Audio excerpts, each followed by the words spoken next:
Je connais un seul remède, l'eau de la vie. S'il en boit, il guérira immédiatement.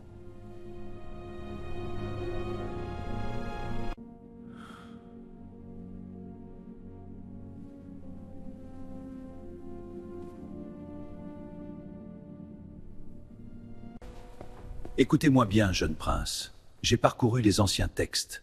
Ils révèlent l'existence d'un remède miracle capable de guérir notre royaume. Il y avait une fois un roi si malade que tout le monde pensait qu'il allait mourir.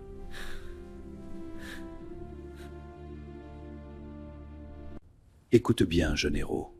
Je vais te révéler l'existence d'un remède miracle. Il est gardé dans les profondeurs du château et tu es le seul à pouvoir l'atteindre.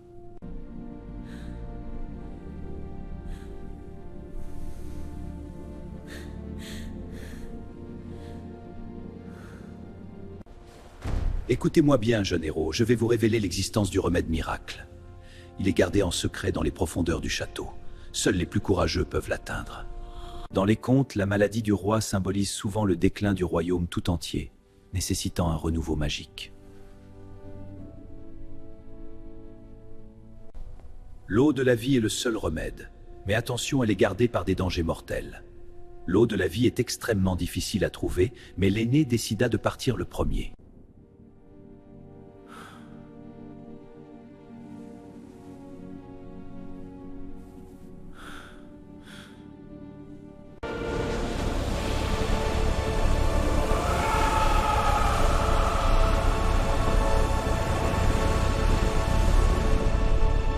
Pitoyable petit homme des bois, tu oses me défier? Retourne à tes racines. Ta magie n'est que de la pacotille face à ma puissance. Dégage de ma route, vermine. Non! Lâche-moi, misérable nain! Ton arrogance mérite une leçon, prince. Ah! Pousse-toi de mon chemin, stupide petit lutin, tu bloques mon cheval.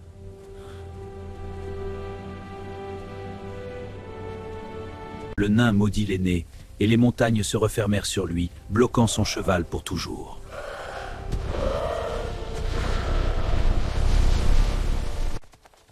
Pitoyable Nabo, tu oses te dresser sur mon chemin? Écarte-toi, vermine, ou mon mépris te réduira en poussière. Tu n'es rien face à ma grandeur. Non, tu ne peux pas faire ça! Ton arrogance mérite cette prison. Toi, misérable petit homme de la forêt, tu oses te dresser sur mon chemin? Tu méprisais les créatures de la forêt ou les mendiants et l'erreur fatale classique des faux héros dans les contes européens. No! You cannot do this to me! Your arrogance is your prison. Release me! I am the prince! The mountain will hold you. Toi, petit homme de la forêt, tu oses me défier? Regarde-toi avec ta barbe et ton chapeau ridicule. Tu n'es qu'un nain misérable, indigne de mon attention. Non! Laissez-moi sortir! Ton cœur mauvais t'enferme ici. Ah, pitié! Je vous en supplie! Écarte-toi de mon chemin, nain, ou goûte à mon fouet! Jeune fou, ton aîné a commis la même erreur. Ancre hors de ma vue! Ah! Lâche-moi, nain maudit! Ton cœur mauvais t'enferme ici. Pitié! Je suis coincé! C'est ta punition. Dégage de ma route, petit être misérable, ou je t'écrase!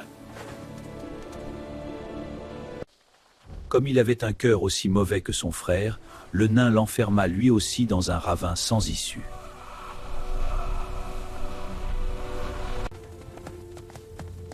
Hors de mon chemin, nain, où tu goûteras à mon fouet.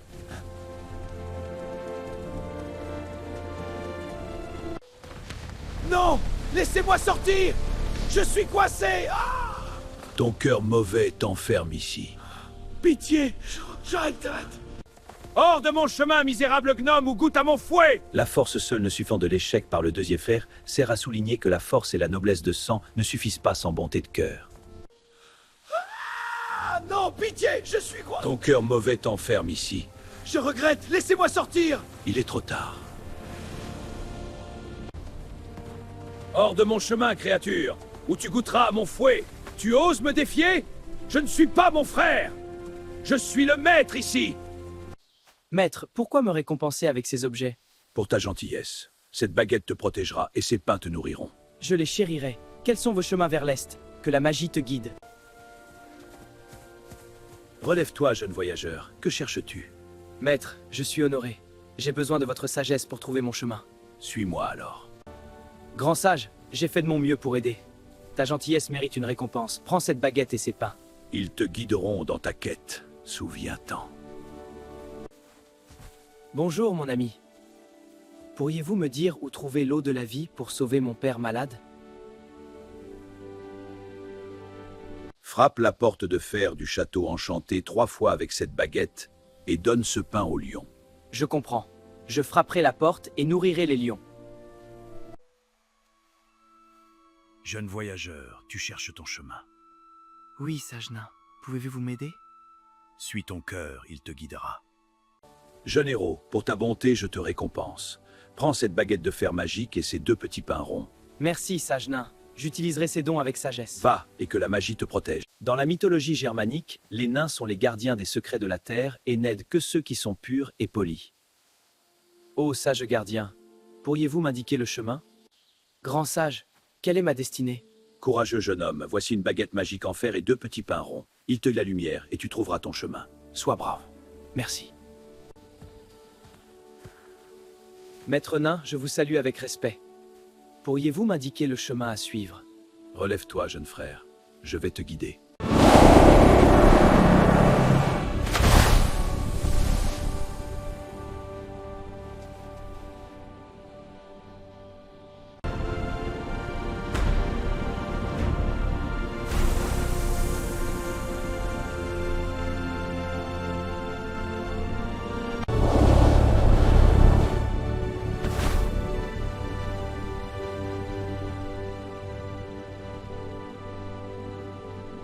La porte s'ouvrit en grand.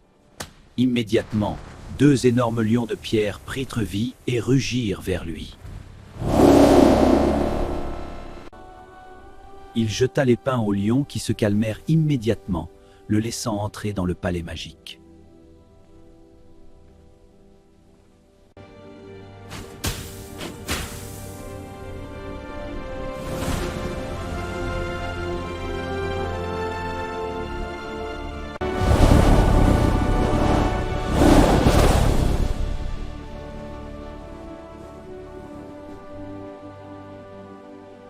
Les lions sont un symbole royal de protection.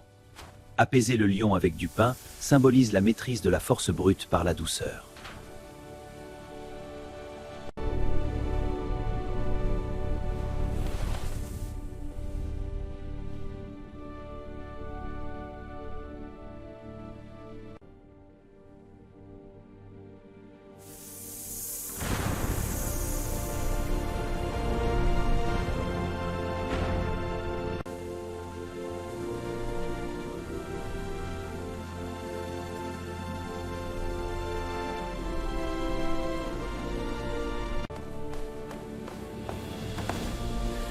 Mon sauveur, mon héros, je t'aime d'un amour infini.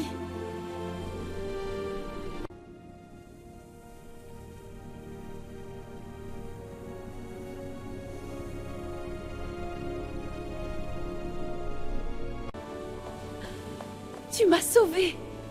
Dans un an, reviens ici et nous nous marierons.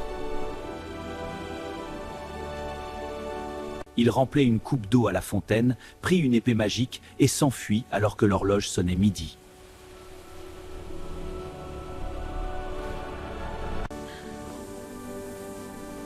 Mon sauveur, je t'aime à l'infini. Ton amour m'a libéré de l'enchantement. Ensemble, nous brillerons pour toujours.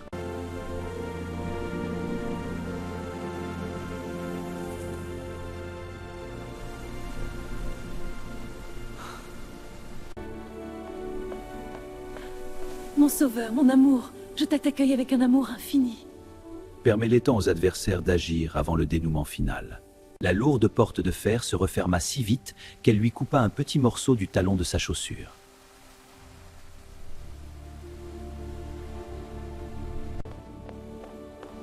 Mon héros, tu es enfin là.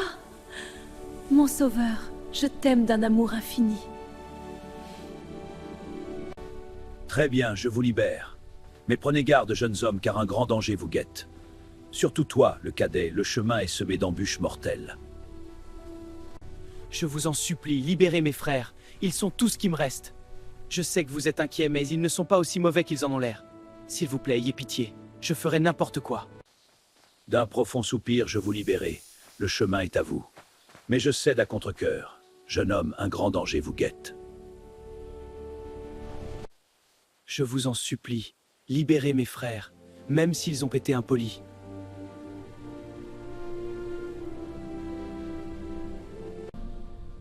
Je les libère, mais méfie-toi d'eux. Ils ont de très mauvais cœurs.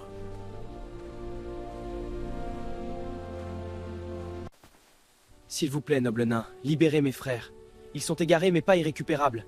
Je vous en supplie, au nom de la pitié et de la justice. Jeune homme, tu ne sais pas ce que tu demandes. Avec un profond soupir, je vous libérai, frère. Jeune homme, le danger est grand. Soyez prudence. La loyauté familiale inébranlable du héros, même envers ceux qui lui veulent du mal, prouve sa pureté morale absolue. S'il vous plaît, libérez mes frères. Même s'ils sont mauvais, je dois les agéder. Ah, mes frères, je vous libérai avec un profond soupir. Enfin, nain, laisse-nous passer. Jeune homme, je cède, mais le danger est grand. Nous n'avons pas peur. Prenez garde, ou vous périrez. S'il vous plaît, libérez mes frères. Je sais qu'ils ont mal agi, mais ils sont ma famille, je vous supplie. Ils regretteront, je m'en assurerai. Par pitié, aidez-moi à les sauver.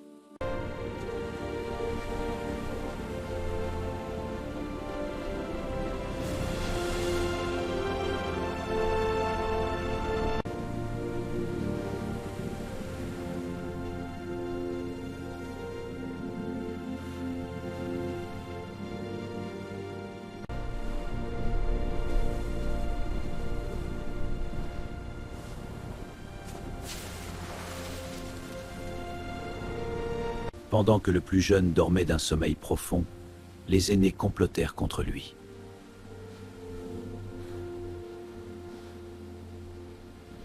Ils volèrent la véritable eau de la vie et la remplacèrent par de l'eau de mer très amère.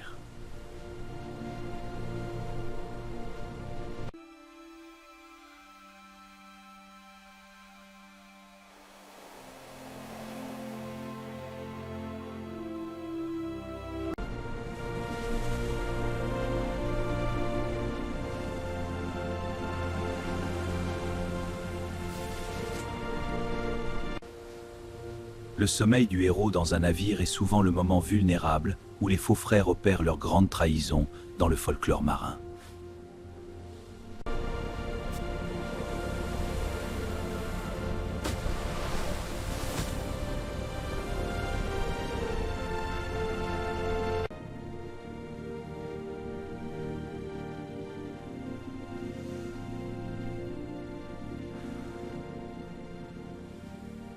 Buvez, père, cette eau véritable vous guérira.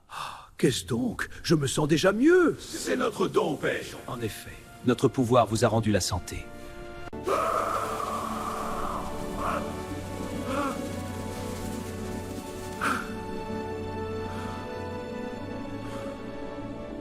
Père, buvez cette eau, elle vous guérira.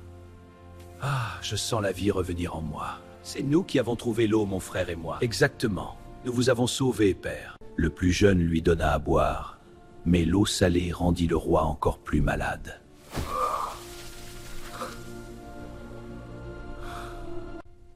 Père, buvez cette eau véritable. Je me sens déjà plus fort. C'est mon mérite, père. J'ai trouvé mon fils.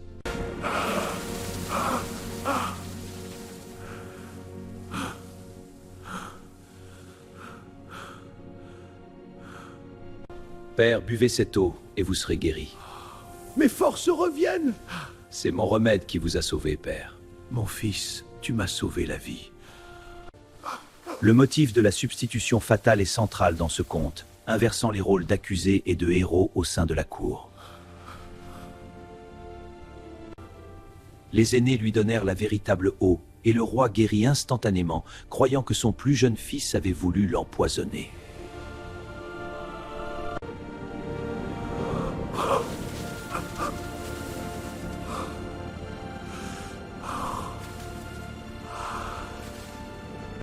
Je refuse d'exécuter un prince innocent. Prends mes vêtements, ils te protégeront. Merci, je n'oublierai jamais. Maintenant, va. La route te guidera. Je ne peux pas vous tuer, mon prince. Échangeons nos vêtements et cachez-vous dans la forêt.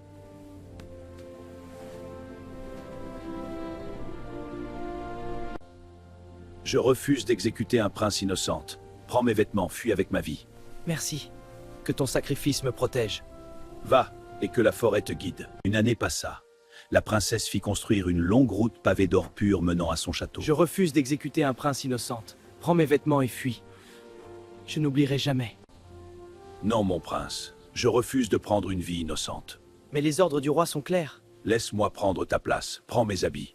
Ton sacrifice me touche profondément.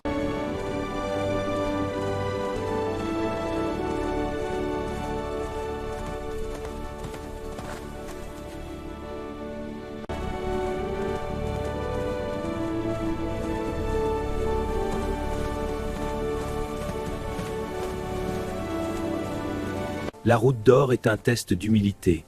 Seuls les usurpateurs craignent d'abîmer l'or et marchent à côté, trahissant leur véritable nature intéressée. Les aînés avaient chevauché sur les côtés de peur d'abîmer l'or, mais lui, ne pensant qu'à son amour, galopa en plein milieu. Le roi apprit enfin la vérité. Les mauvais frères s'enfuirent par la mer, et le jeune couple vécut dans le bonheur.